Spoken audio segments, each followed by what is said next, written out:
I did an exhibition against Marco Antonio Barrera a couple of years ago, and it was great for me that I got in training, I got in shape. It inspired a lot of people. For me to get in shape again at the age I'm in. Bearing in mind all my problems I've had personally with mental health and stuff like that. I think it was nice for so many people to come up to me and go, "Oh, I've always struggled with my weight," and to see you get it off at your age. And I've always struggled with my mental health, and I've had my problems, and to see from where you were a few years ago to what you're doing with yourself now, I said, it's inspirational. Ricky Hatton, the charismatic British boxer known as the Hitman, has left the world in shock with his untimely death at the age of 46. The former world champion, whose gloves and grit defined an era in boxing, was found deceased in his home in Hyde, Tameside, early on a Sunday morning. Greater Manchester Police confirmed that there are no suspicious circumstances surrounding the discovery of his body on Bullacre Road at 6:45 a.m. As tributes flood in from the sports world, Hatton's legacy, a blend of triumphant victories, heartbreaking defeats, and raw vulnerability, stands as a poignant reminder of a life lived fiercely and without apology. Born Richard John Hatton on October 6, 1978 in Stockport, Cheshire, Hatton grew up in a working-class family in Greater Manchester. From a young age, he was drawn to the squared circle, honing his skills in local gyms amid the industrial backdrop of northern England. His amateur career was a whirlwind of success, amassing over 100 wins and capturing multiple national titles before turning professional in 1997 at the tender age of 18. What followed was a 15-year odyssey that would etch his name into boxing folklore, marked by 45 victories, including 32 by knockout and just 3 defeats. Hatton's rise was meteoric. Nicknamed the Hitman for his relentless pressure fighting style and thunderous body shots, he quickly became the pride of Manchester. His professional debut came against Colin McNeil in Liverpool, a first-round stoppage that signaled the arrival of a star. By 2001, Hatton had captured the British light welterweight title, defending it 6 times before stepping up to claim the WB World Championship against Ukrainian veteran Anatoly Alexandrov. But it was his demolition of Australian legend Kostya Tsayu in 2005 that catapulted him to global stardom. In front of a raucous crowd at Manchester's Men Arena, Hatton forced Tsayu, the undisputed lineal champion and a man who had never been stopped, to retire on his stool after the 11th round. It was a statement of intent. Ricky Hatton was here to stay. The light welterweight division, 140 pounds, became Hatton's kingdom. He added the IBF title in 2007 by outpointing Juan Lezcano, showcasing not just his punching power but a tactical maturity that belied his aggressive persona. Fans adored his everyman appeal, the beer-bellied brawler who partied as hard as he fought, often seen with pints in hand alongside his loyal supporters. Hatton's ability to galvanize the sport, as Sky News sport correspondent Rob Harris put it, was unmatched. He traveled the world with a caravan of blue and white scarved Manchester faithful, turning international bouts into home soil invasions. As he would travel around the world winning fights, he would bring that huge fan base with him, Harris noted, highlighting how Hatton's charisma transcended the ropes. Venturing into the welterweight division, 147 pounds, in 2006, Hatton aimed higher. His first defense there came against WBA champion Luis Collazo in New York's Madison Square Garden, a grueling affair where Hatton dropped a controversial split decision but showed his warrior spirit. Undeterred, he rebounded with a vicious 6th-round stoppage of American puncher Juan Sonora, reclaiming his momentum. Yet, the welterweight waters proved treacherous.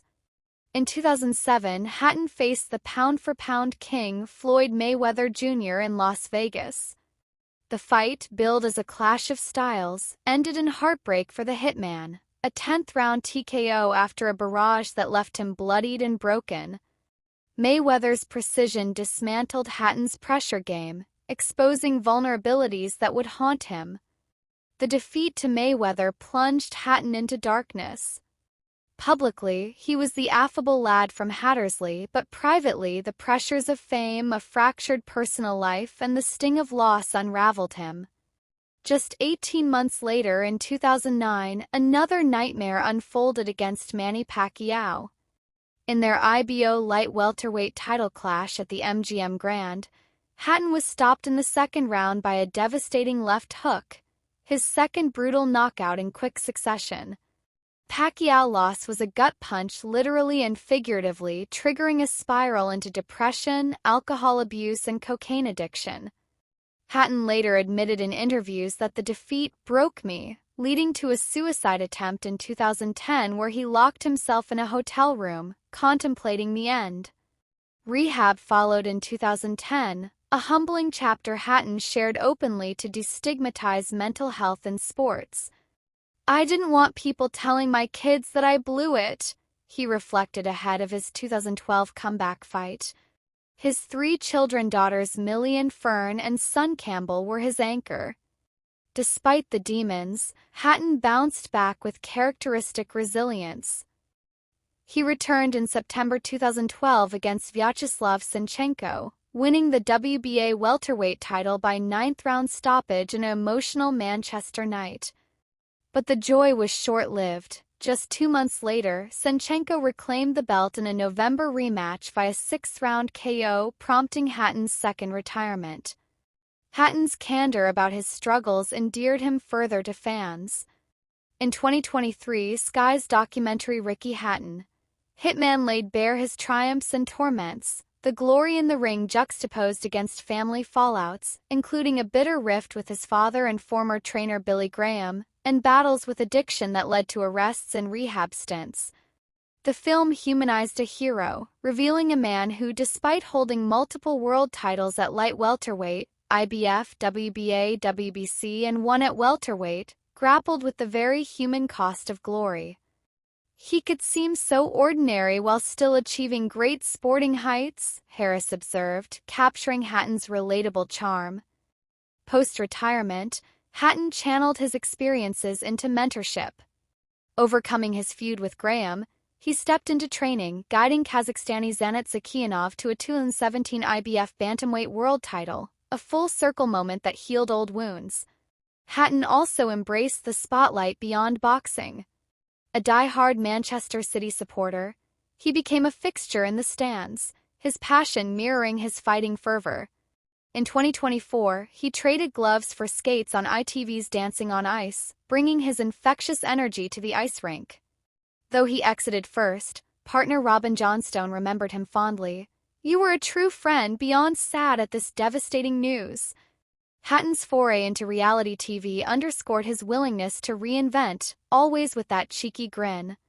Just as it seemed Hatton had scripted a redemption arc, tragedy struck. In July 2025, he announced a stunning comeback, an exhibition bout against Issa Al-Daa on December 2 in Dubai, 13 years after his last professional fight. The news electrified fans, promising one more dance for the Hitman. Tragically, it would never happen. His death, mere months from the ring's call, amplifies the sorrow. As Harris lamented, "This will be devastating just weeks before he was due to make his comeback." The outpouring of grief has been swift and heartfelt. Boxing luminaries like Amir Khan, who shared a fierce rivalry-turned-friendship, tweeted, "Devastated? Ricky was a brother to me."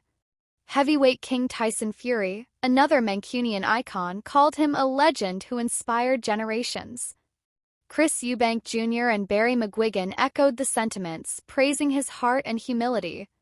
Football stars Michael Owen and Wayne Rooney, both Hatton confidants, mourned a true warrior off the pitch.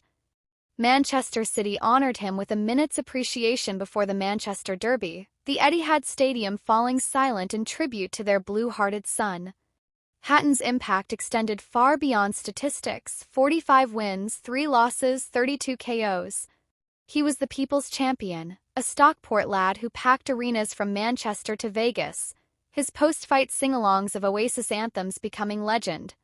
Victories over José Luis Castillo, a 2008 points win that avenged a prior draw, and a host of European foes showcased his prime dominance. Yet, it was his vulnerability that resonated deepest. In a sport of facades, Hatton bared his soul, advocating for mental health long before it was vogue. "I want my kids to say, he was a world champion, he had his problems, but my did he bounce back," he once said, a mantra that defined his latter years. As the boxing world pauses, reflections turn to what might have been.